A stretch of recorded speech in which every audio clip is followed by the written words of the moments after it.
The magnificent but mysterious Stonehenge.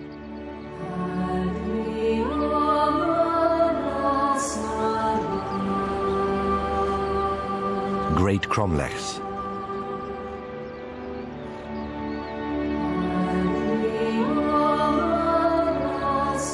The Stonehenge of the North, Callanish, standing stones of antiquity associated with the Celts.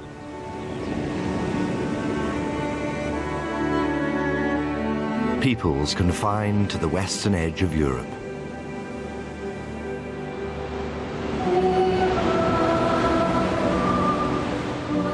All part of a fanciful but mistaken identity.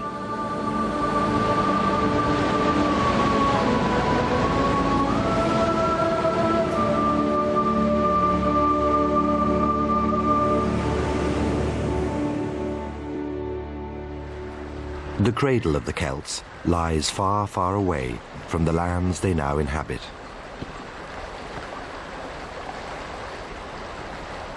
Explorers from the civilized world of the Mediterranean recognized them here in Central Europe, a distinctive people whom the Greeks called Keltoi. But what made them distinctive? A cave in the karst mountains of Bohemia has clues.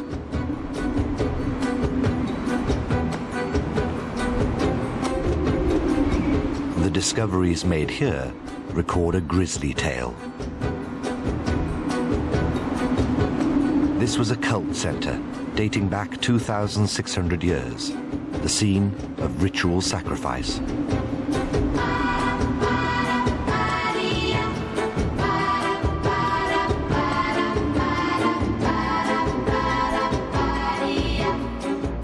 Severed human limbs were found. Mutilated skulls. In all, 40 bodies, mostly women, had been sacrificed. Horses too were slaughtered.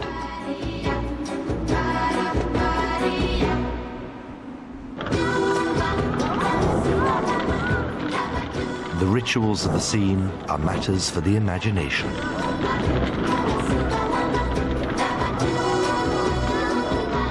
Archaeologists believe that this was a burial service of a powerful Celtic chief, accompanied on his way to the other world by his wives and slaves.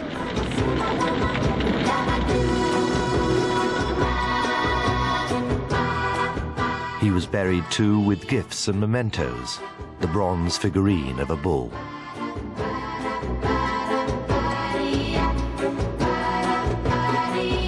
A gold armlet, and a necklace of precious ambers.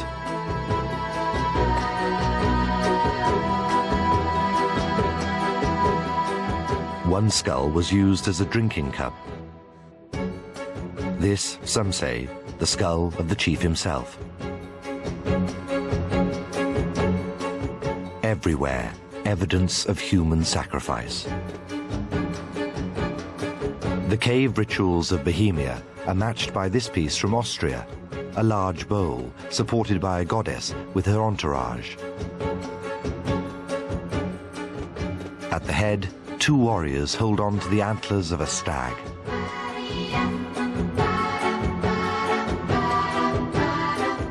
There are naked women.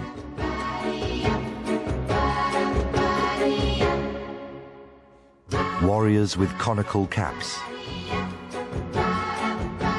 Many argue it depicts a scene of ritual sacrifice to a Celtic goddess of fertility. The sun was worshipped and is here pulled through the skies by a mystical horse.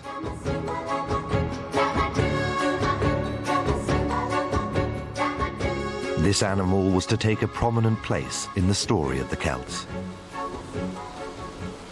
About 3,000 years ago, momentous changes were happening to the east, on the Russian steppes.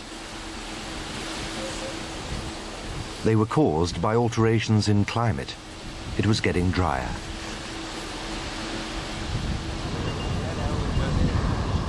Crops were failing, pastures withering. The people of the steppes moved westwards. They and their horses.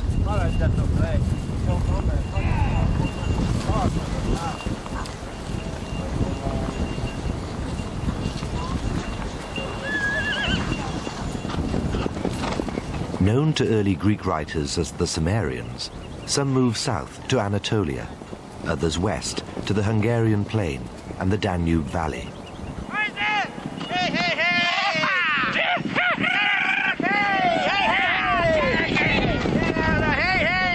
The horse, of course, had been domesticated in Europe hundreds of years earlier, but now it was not just a truck animal. These people had mastered the skill of horse riding. For the Celts, the horse became essential in peace, in war, and in religion. Other profound changes came in technology. Europe was gradually moving from the Bronze Age to a new age. Man had discovered iron.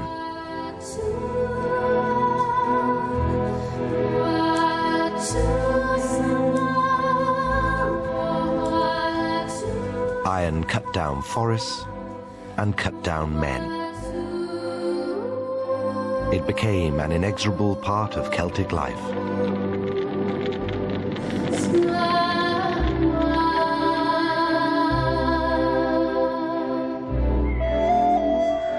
So here in Central Europe by the 8th century BC, a new society was emerging. Archaeologists of the 19th century first noticed it in Austria, and Hallstatt, a little lakeside village, gave its name to the first period of Celtic development.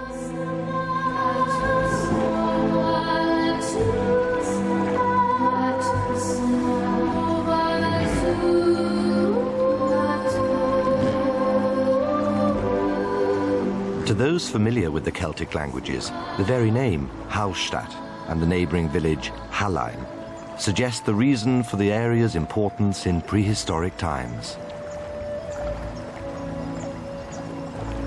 It lay not in the village, but in the towering Salzburg Mountains.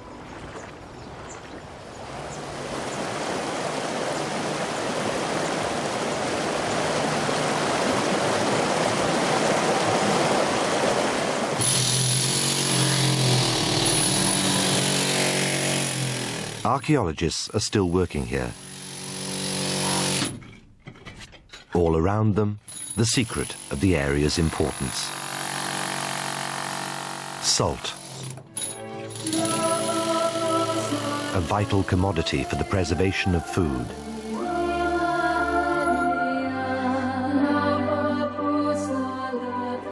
The whole area is a labyrinth of mines. Salt mines, whose output was prized far above miners' lives.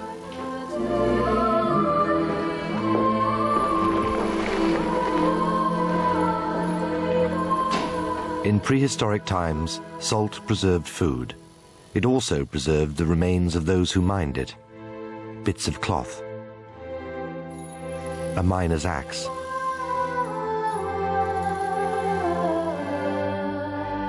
leather, the miner's rucksack, perfectly preserved, as are his other simple possessions. His horn drinking cup, his tasseled cap, scant clothing and mining axes.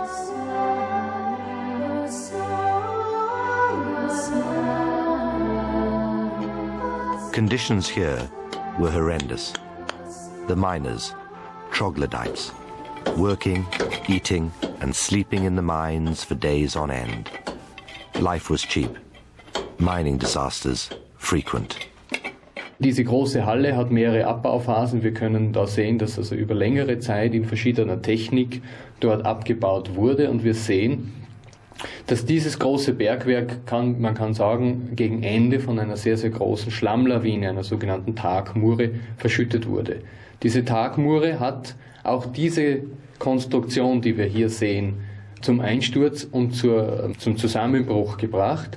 Wir haben hier eigentlich einen sehr bedeutenden Fund entdeckt. Dieser Fund ist verdrückt worden von dieser Tagmure. Man kann sehen an der Stellung dieser Stempel, die hier liegen, dass das Gesamte in einen Hohlraum hineingefallen ist was bedeutet, dass natürlich diese Konstruktion älter ist als die Tagmure. Those who worked and died here were slaves. Living on basic necessities, a few cherry pips survived the unknown miner who died here.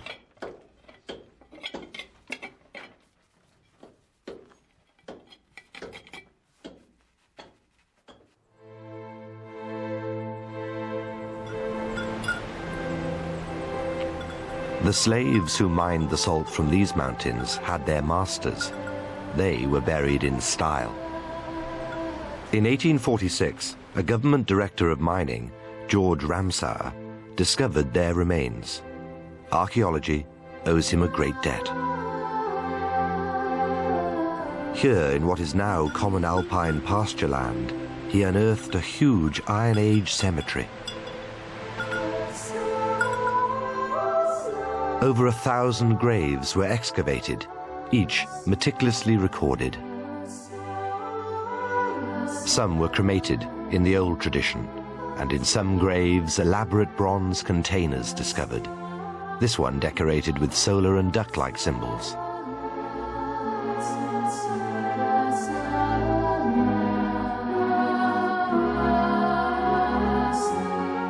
Others were buried, sometimes in pairs.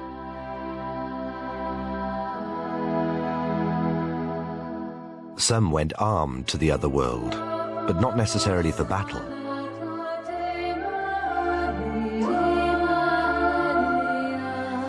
This bronze scabbard with its slender iron sword is vividly decorated. Two men hold between them a spoked wheel, the sun symbol.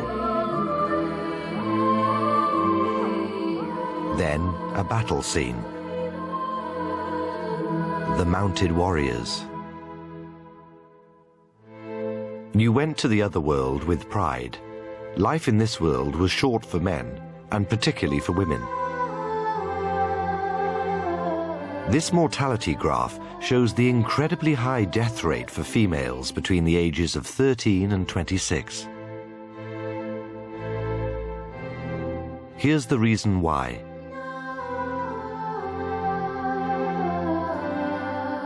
A group of children and human embryos from young women who died in childbirth.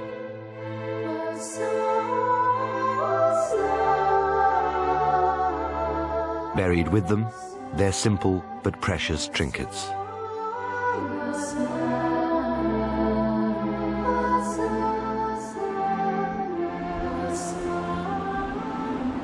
The archaeologist's thirst for knowledge is never assuaged, and digs are a seasonal feature in this part of Austria.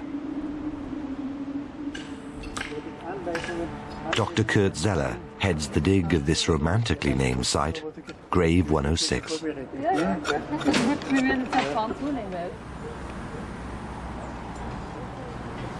Plundered in prehistory, many things were destroyed or broken, others stolen. A multiple grave. This body was one of 5 crudely cremated.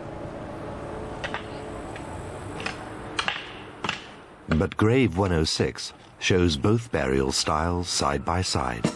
So, jetzt der Versuch, jetzt hier, jetzt der Versuch, jetzt die Schaufel, dass man die Schaufel aufgekriegt wird auf die Scheibe. This body was buried. Die Kante nicht mehr jetzt rechts von der Schaufel. Delicately handled in the field, the remains will be closely analyzed in the labs. Everything points to a male, and a rich one at that.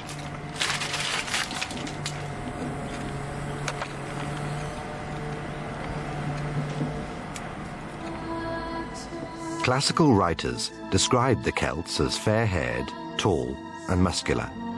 Many of the finds in the region would endorse that description.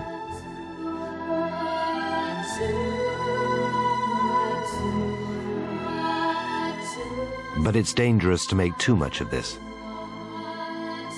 More important is the abundant evidence of a highly stratified society, dominated by the aristocrats, whose burials were becoming increasingly opulent.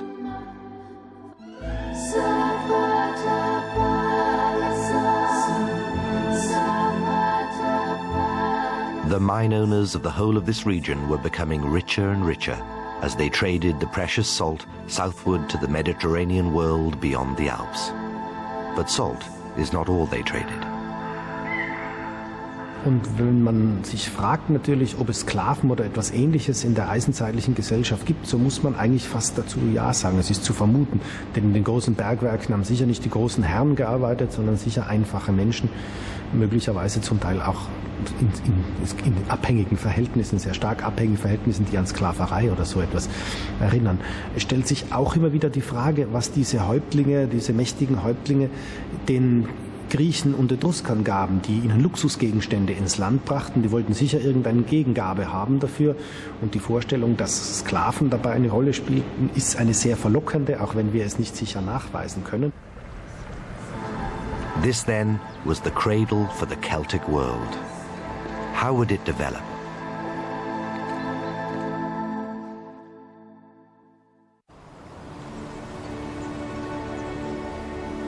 In Central Europe, no strong political organizations existed.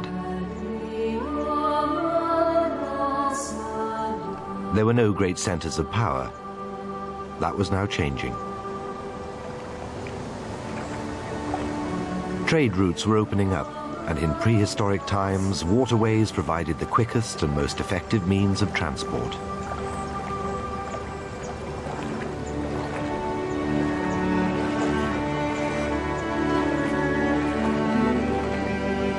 Controlling the waterways meant controlling trade. But with trade and wealth came trouble. Warfare was almost endemic.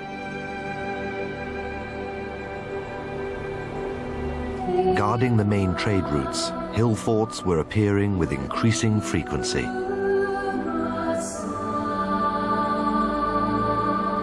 Set to take maximum advantage of the natural terrain, they were supplemented by banks and ditches and enclosed defences.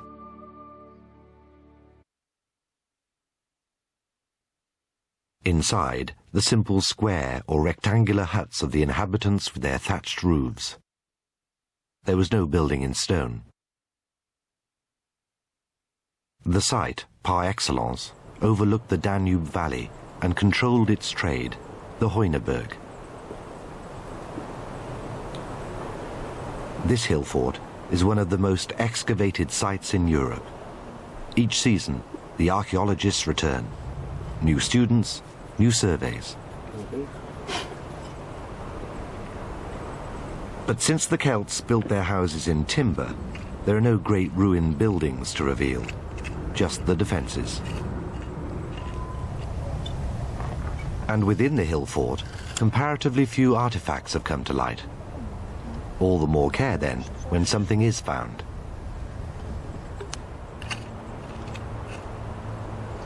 Here, just a small piece of amber.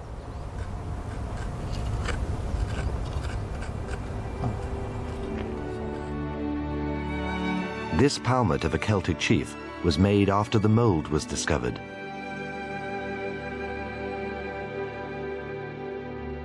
The pottery provides telltale clues of Mediterranean influences.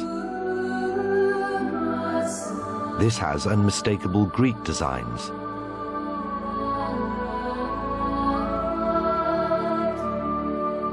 There's an almost reverential attitude to the civilizations of the south, even influencing the Heuneberg's defenses. Archaeologists have unearthed a wall of mud-dried bricks, not much use in this part of the world. Built on top of the original stone defences, Celts are simply copying Greeks. Outside the fort, burial mounds, the final resting places of successive chiefs of the Heuneberg.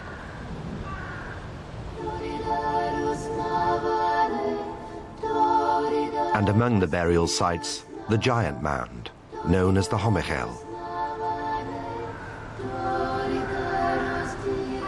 The grandest sight of all, but alas, parts of it had been plundered in antiquity.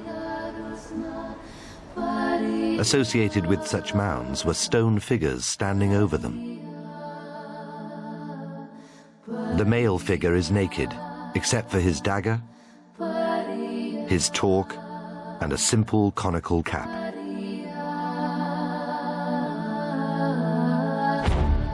The figure, perhaps, of the chief himself.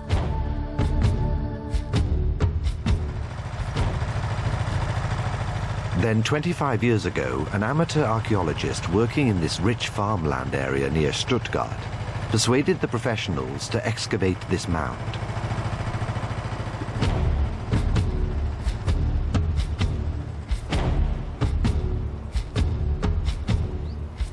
Jörg Biel led the team. Their discovery was amazing. A chieftain's tomb, unplundered, came to light.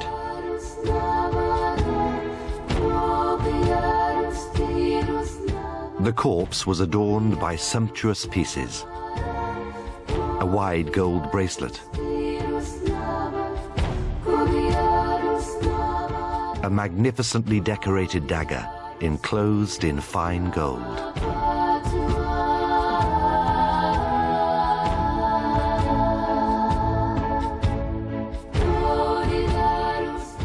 The chieftain's torque, symbol of power and authority. Worn around the neck, it had been hammered from a single piece of gold.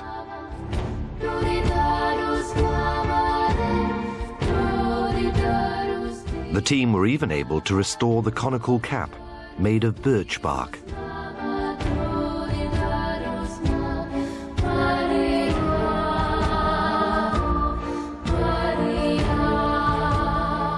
His shoes were adorned by thin gold plaques, immaculately embossed.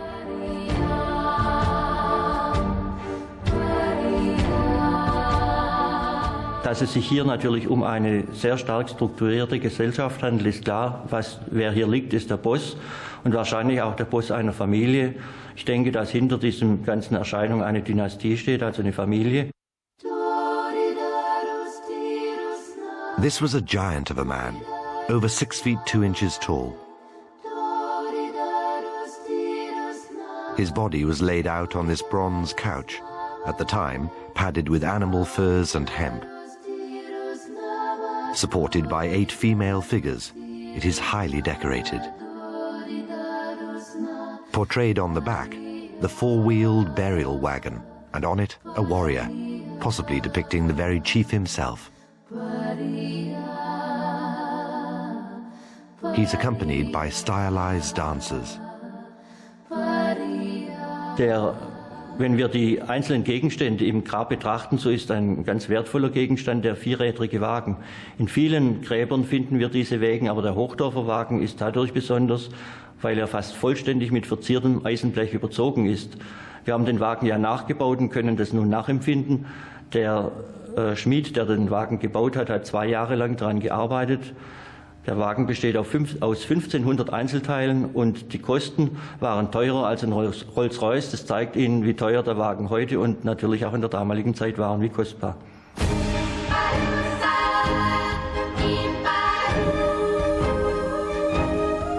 This elaborate wagon sported a fine service of bronze dishes. There was to be a great welcoming feast in the other world. 9 places were set. According to the Greeks, 9 were needed for a quorum. 9, the ideal number for a feast.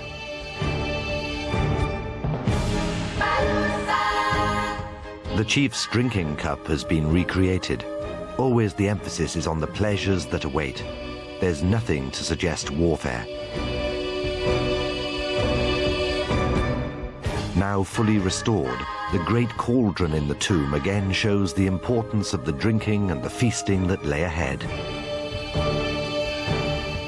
3 lions decorate the rim, creatures unknown to the Celts, and pointing again to the influence of the Mediterranean world. But one of these lions is different, peculiar, not really like a lion. Aber eines ist sicher, dass einer der 3 griechischen Bronzelöwen verloren gegangen ist, dass die Kelten ihn nachgemacht haben. Sie haben nie einen Löwen gesehen und haben ihr Bestes getan, so ein Tier nachzumachen. Sie haben es nicht nur kopiert, sondern einen neuen Löwen gemacht.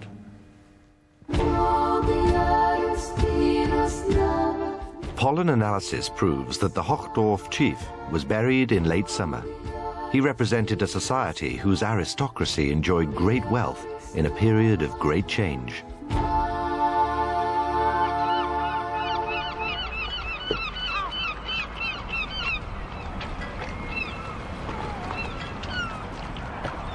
This is modern-day Marseille. In 600 BC, the Greeks established a trading post here.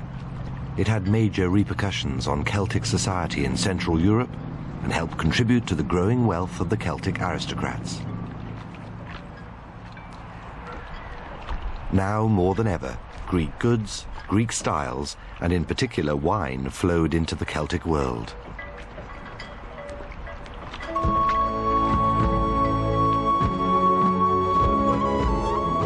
The Greeks named their new port Massalia. Mont Lassois controlled its hinterland, the trade that passed through the Rhone corridor and onto the valley of the Seine. It was typical of the major hill forts of the time, but it was also untypical. In 1953, the royal tomb Vix at the foot of the fort was excavated. Amongst the first things discovered was an enormous wine crater, and with it, a wonderful princely burial. The crater's lid was well preserved, and on it, a statuette of a female. A goddess or princess. The skull was largely intact, and a cast made.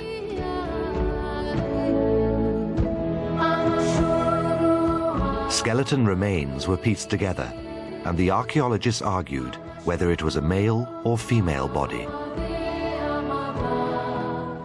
Prince or princess. What I found was a very fragmentary human skeleton of a very, very small person without very large muscles, very diminutive in stature, perhaps only about 160 centimeters tall. Though relatively short and small. And I also realized another pathological condition that hadn't previously been noted, and that's in addition to sort of bilateral dislocations as a very young person, possibly in birth, at the hips. And so this person was actually showing that I'm pretty certain it's a female, a small female, a lightly constructed female, and one that was unique in the sense that she would have had an unusual gait pattern. There's a sort of waddling walk, but would have been able to walk with both sides affected. That's actually, in this case, beneficial. And she also, her face would have been twisted and her head permanently tilted to one side, ever so slightly perhaps, but certainly noticeable. So she's not a real sort of what you'd immediately think of as a princess. And certainly no warrior princess. The wheels of her funeral wagon had been removed and left leaning against the timber frame of the tomb. There were the usual personal trinkets and a magnificent gold torque. The Celtic symbol of authority. This is an exquisite piece of gold work, elegant and embellished by small Greek Pegasus figurines. But there are none of the implements of warfare. So what was the source of her power? There are obviously two ways in which, in pre-state societies, individuals could achieve power, or two primary ways. And one of them would be through the practice of war, that is, a so-called war chief. But the so-called peace chief very often would have created their position or consolidated their authority as the result of other types of skills, including, among other things, this ability to kind of interact with the supernatural world. So warfare then, or the sort of the physical prowess required to be a warrior, was not necessarily a precondition for this type of governing elite status.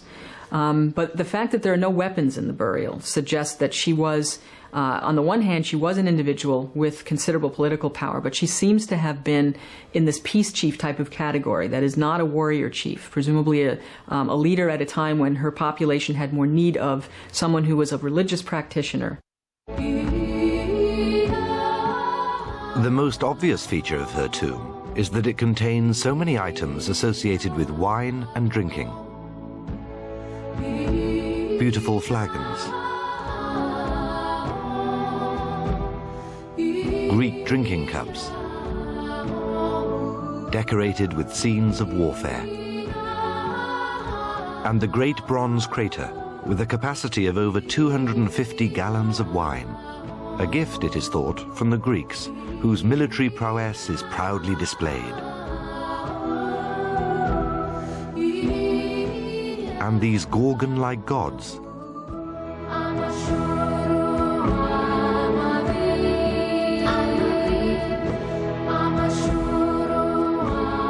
snakes and lions,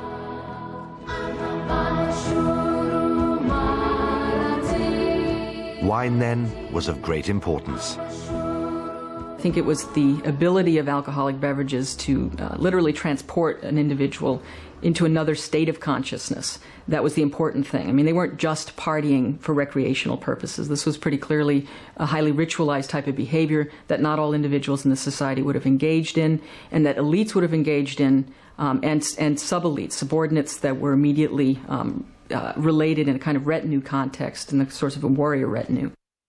Wine and the control over it must have contributed to the power of this shaman-like chiefess. But why such a grand burial?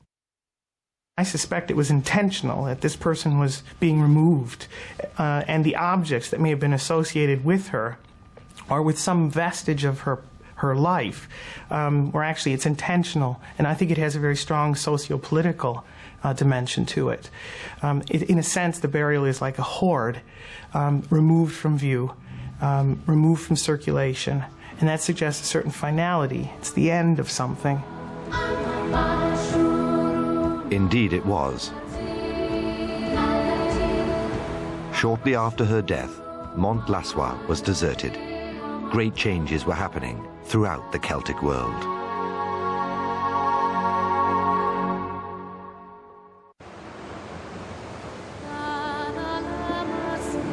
In Ishmael, the largest of the Aran Islands, off the west coast of Ireland, the men of Aran, true Celts.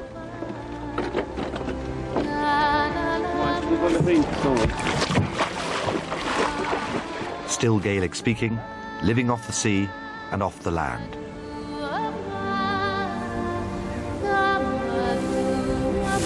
A landscape, a society, a people that are quintessentially Celtic.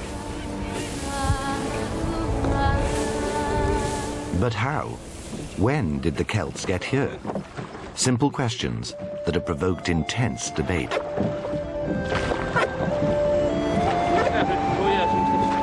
Here, as indeed in the whole of Ireland, the archaeology of the early Iron Age is fraught with ambiguities.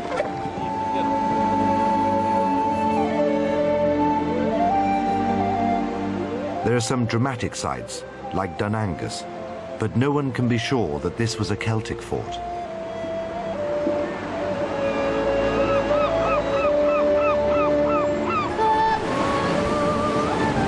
The sea has had a profound influence on all the traditionally Celtic lands of Western Europe, an influence that goes back well before the time of the Celts. The Atlantic seaways brought in trade, brought in people.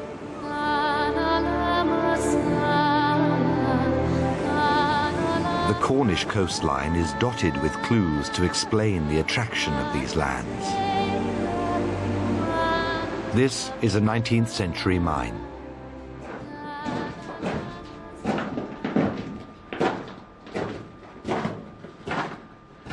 Abandoned for 100 years, its rocks are still rich in metals. We know that copper and gold were mined all along the Atlantic coast. Here in Cornwall, the treasure was tin, vital in the Bronze Age.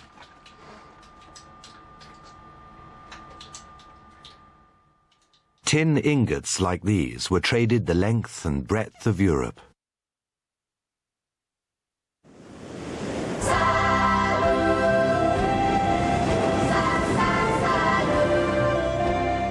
Stretching from Brittany, through Cornwall, through Wales and Ireland, to Scotland and its many islands, the traditional Celtic lands of today are regarded as remote. Not so in prehistoric times.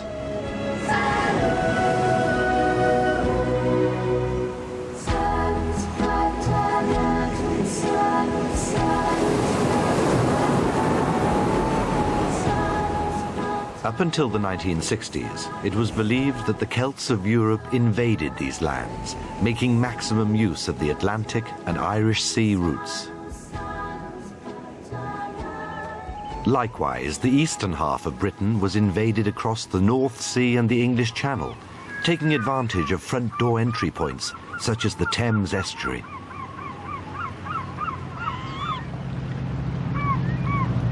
Such routes are still important to the commerce of our own age.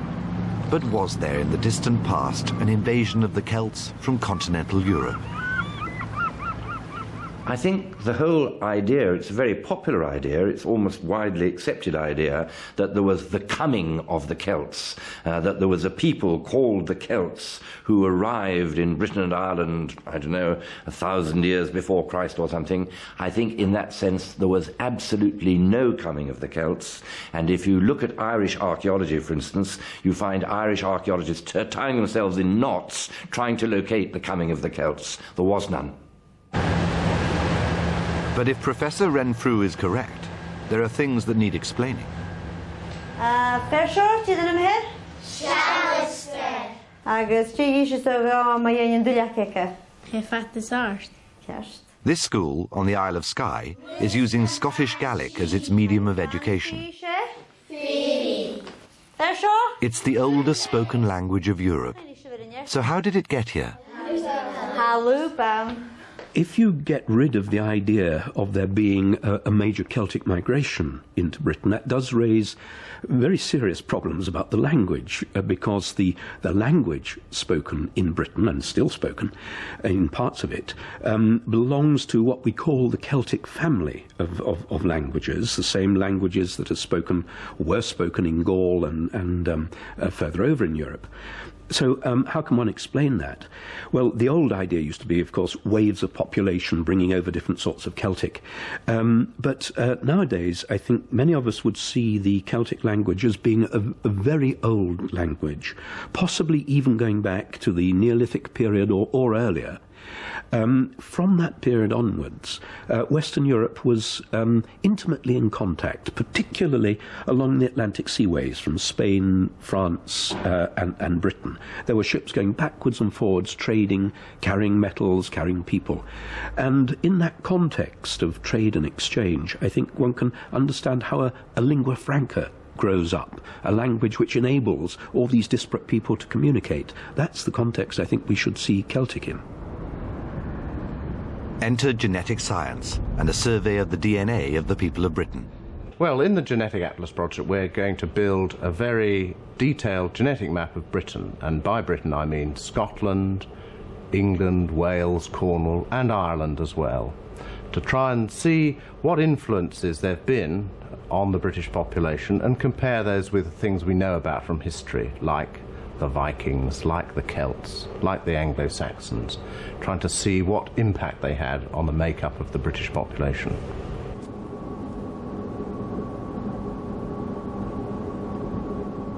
Prehistoric specimens are dated, their DNA recorded. Of particular interest, mitochondrial DNA, which can only be inherited from the mother. One mother, nicknamed Hannah, was around 20,000 years ago. Over 30% of Europeans relate to her. This group's ancestral mother goes back 40,000 years.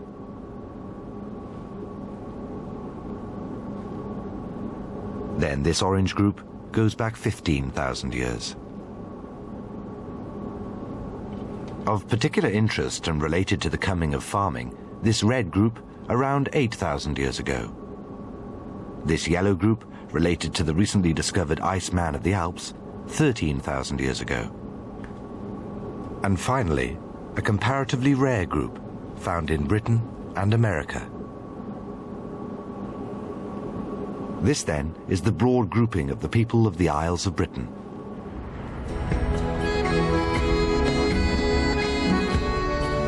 Each and every local inhabitant have the clues to their ancestry in their genes.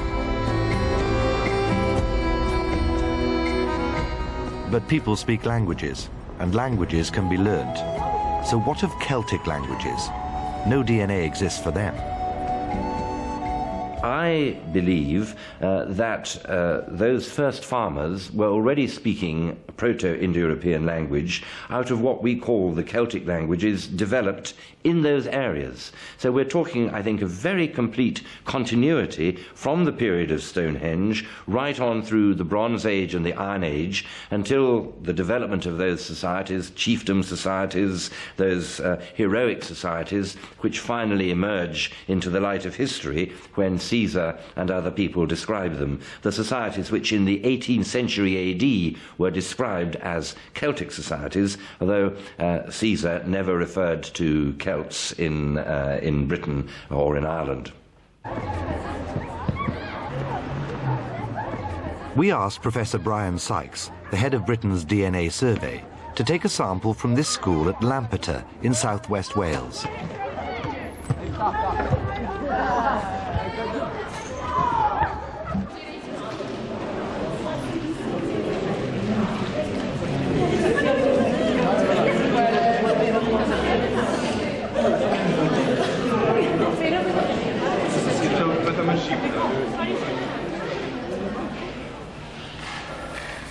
Feshgamar, Borida, good morning.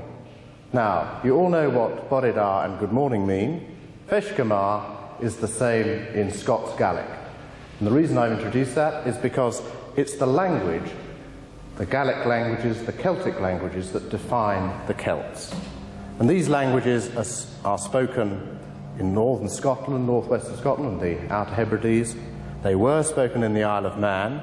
They're spoken, of course, in Ireland, in Wales, of course, and an extinct Celtic language in Cornwall and further south in Brittany. So what we're doing here today, with your help, is to try and see if there's a biological basis for the Celts. Is there such a thing as the Celtic people biologically? And to do this, we use DNA. DNA which is in every cell of your body and you've inherited from your distant ancestors. So, do you have a Celtic biological tradition as well as a Celtic linguistic one? That's what we're here to find out. Now, DNA is in every cell of your body, and the cells we're going to use for our tests are in the inside of your cheek, and we collect these using this tiny little brush here. So what I'd like you to do, if you will, is just to hold it by the stem and put it inside your mouth and then twiddle it round on each side of your inner cheek, so, as like this. And roll it around, picking up cells as you go, that's it. All right? And on the other side. Good. And this is picking up cells from the cheeks, and there's plenty of DNA now with modern technology to get a complete genetic readout, which is what we'll use for the tests. But we also need to know where your relatives are from, your parents and your grandparents. You have a form in front of you, and if you could just fill that in, let us know so we know exactly where to put you on the genetic map of Wales. Great. The pupils of this school live 30 miles from one of the great megalithic monuments of Britain, Pentre Ifan. Built by people of the Neolithic age and linked with the early farmers of Western Britain, could its builders be related to the pupils of Lampeter? Hello, Linda. This is what we got from Lampeter.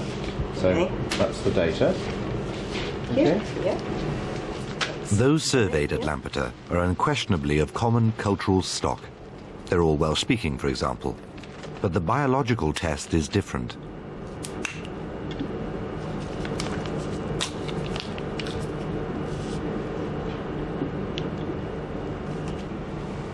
If the Celts are genetically distinct and related to their so-called cultural ancestors in Central Europe, then they would share common genes.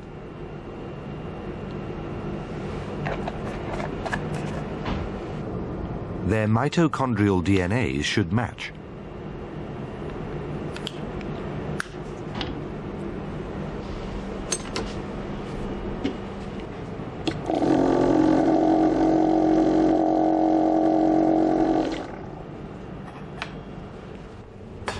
This is the ultimate scientific test.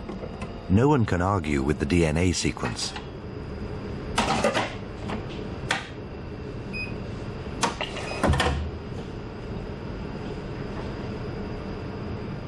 This sequence is distinctive for each and every one of us, as it is for the pupils of Lampeter. But is there a pattern? The most striking pattern that we've seen in the genetics has been the contrast between the west side of Britain, and I mean Cornwall, Wales, and the west coast of Scotland, and the Hebrides, the islands off the west coast of Scotland. They're really very different from the picture we're beginning to piece together from the eastern side of Britain. And we're sort of trying to think, well, why is that? That is the most remarkable signal that we're getting so far. And I think it's probably because we're looking at a very ancient pattern, a pattern that's been established on the east side of Britain with the influence from the nearby continent, by which I mean Germany and France, the Low Countries, Denmark, on the east side of Britain, and on the west side, a much more Atlantic influence, people coming up from, initially from Spain and Portugal, up the Atlantic coast of France, Brittany, into Cornwall, and up that side. And they've kind of met, if you like, in Britain. But these would be very, very old patterns, patterns that might have been established, for example, with the megalith builders coming up the Atlantic coast. The Lampeter sample is in keeping with the general pattern. 34% had an ancestry going back 20,000 years. 25% an ancestry going back to the age of the megalith builders. There was no trace of peoples from the Celts of Central Europe.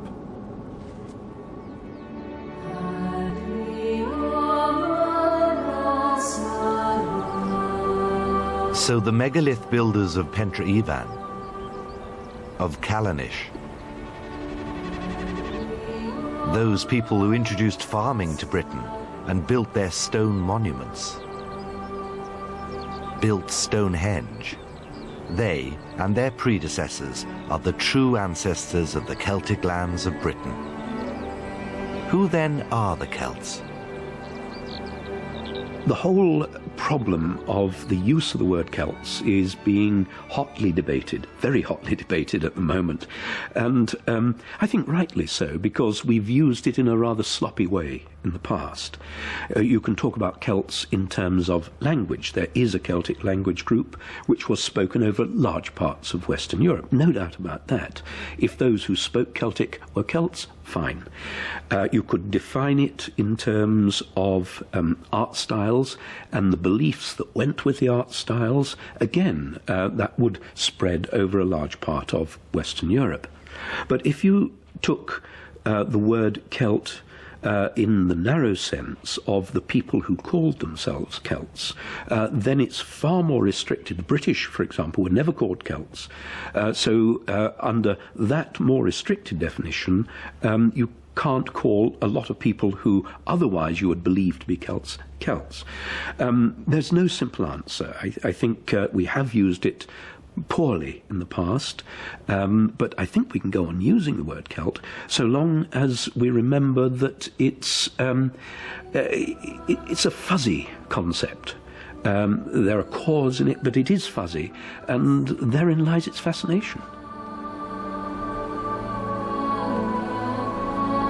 Therein lies its fascination indeed.